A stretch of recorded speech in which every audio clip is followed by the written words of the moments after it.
Today, we're doing something really cool. We are decoding the architecture of a rare mind. And the most fascinating part about this whole thing, you might actually have one of these minds and just kind of assume you're out of step with the rest of the world. Well, let's find out. So, do you have a rare mind? We're going to turn this explainer into a bit of a personal self-assessment. I want you to treat this like an interactive checklist. As we dive into the source material today, I'm going to hit you with 6 specific signs that suggest your brain is wired, well, fundamentally differently from the average person. Be totally honest with yourself here, because you might just discover something pretty profound about your own cognitive wiring.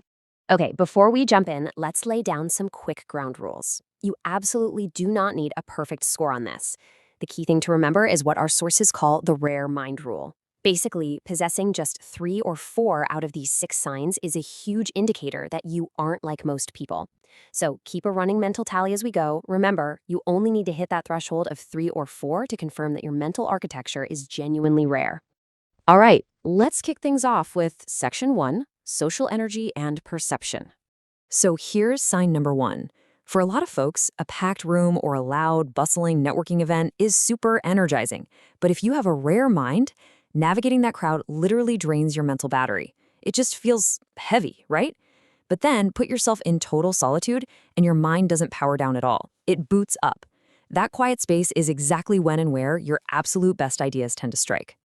Look, if you've ever felt guilty for, ducking out of a party early just to sit alone with your thoughts, psychologists actually offer some profound validation here. You're not being antisocial. Not at all. Your brain actually has a biological requirement for quiet so it can engage in deeper cognitive processing. You literally need that silence to do your best thinking. And honestly, that connects right into sign number 4, reading people well. Because you process things on such a deeper level, it's like you have a built-in lie detector. You pick up on those tiny micro-expressions, those subtle shifts in tone and behavioral cues that pretty much everyone else completely misses.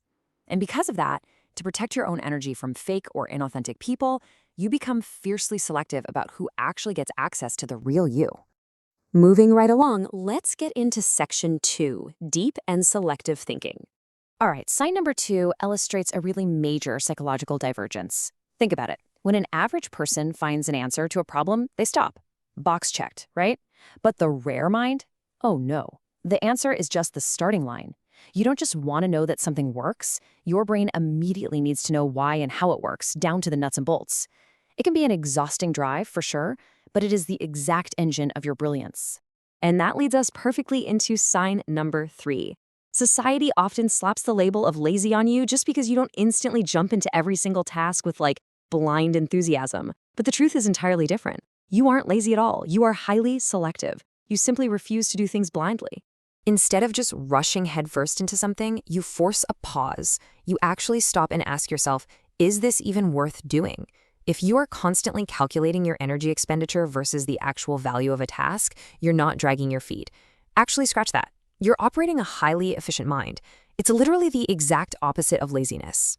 Which brings us to sign number 5, unusual interests. Since you're constantly asking why, you probably couldn't care less about whatever is currently trending on social media. While everyone else is obsessed with the exact same viral craze, you're, 3 hours deep into a documentary about 18th century clockmaking. Your hobbies and passions are dictated entirely by your own internal curiosity, wherever that rabbit hole leads. Okay, we've arrived at Section 3, the ultimate sign. Think about just how chaotic the world is right now, and how quickly most people just fly off the handle or react out of pure impulse. That brings us to our final sign, sign number 6, emotional control. The rare mind has this hidden, almost invisible internal discipline. Simply put, you do not react to every situation. You actually have the ability to just sit in the tension of a moment without letting your emotions hijack the steering wheel.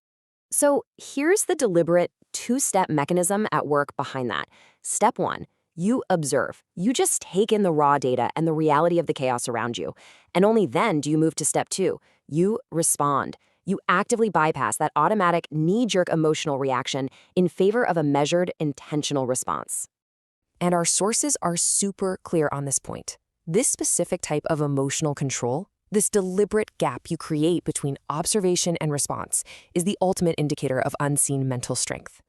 People might mistake your quietness in a crazy situation for passivity, but let me tell you, it is actually a tremendous display of mental fortitude. It makes you incredibly strong. All right, let's wrap this up with Section 4, calculating your final score.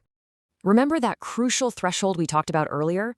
Recognizing just 3 or 4 of these signs in your daily life confirms that your mind operates on a remarkably different frequency than the average person. So, moment of truth. How many signs did you count? Was it 3, 4? Maybe you hit all 6? Let us know down in the comments.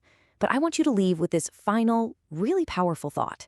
If you've spent your entire life thinking you were just somehow disconnected from the crowd, what could you achieve now that you know your mind isn't broken? It's just built for something much, much deeper.